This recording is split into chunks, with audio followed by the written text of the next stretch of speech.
The opinions of the guests and host are their own and do not represent the opinions of IRONCLAD, the Border Patrol, or the Department of Homeland Security. China's behind it. Did you see the Homeland Security? I'm sorry, the China House Select Committee's recent findings on this CCP's involvement? Have you seen that? No, I haven't. Please enlighten me.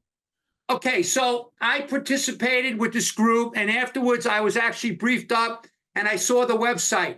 So the House China Select Committee did an investigation and has established clearly that the PRC, People's Republic of China government, under the control of the CCP, strategically and economically benefited from fentanyl crisis. They subsidize the manufacturing and exports of fentanyl analogs and precursor chemicals outside of China. They give tax rebates. They also have given grants and awards to companies that are trafficking these materials outside of China. They hold ownership at some of these companies that are tied to these drug trafficking groups. They're failing to prosecute fentanyl and precursor manufacturer exporters. They're allowing open sales over their CCP-controlled internet to sell these chemicals and drugs outside of China. So basically, the bottom line is they're helping destroy and kill our citizens, and America's sitting back and not even going after this aggressively from the White House. Yeah, it's why wage a war when you can create a madness through drugs?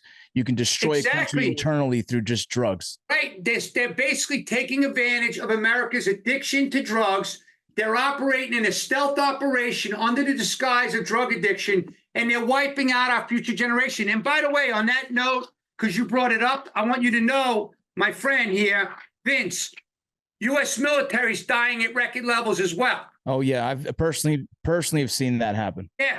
So they're depressed. They don't like what they're experiencing, some of them.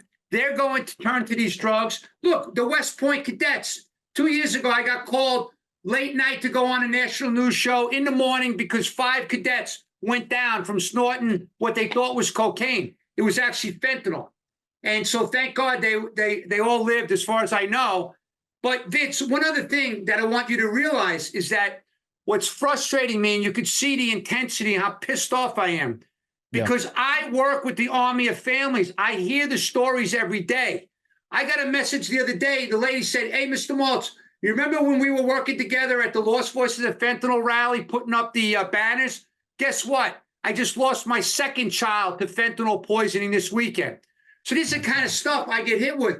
So it really bothers me that we're not even, like our CDC, for example, make it clear. If I was the president, fired immediately. They don't even put out timely and accurate statistics to the public.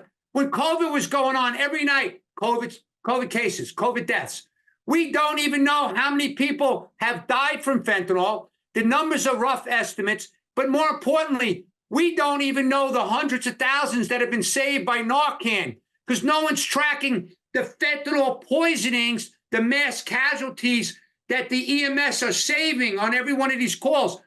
It's 2 weeks ago in Austin, Texas, right?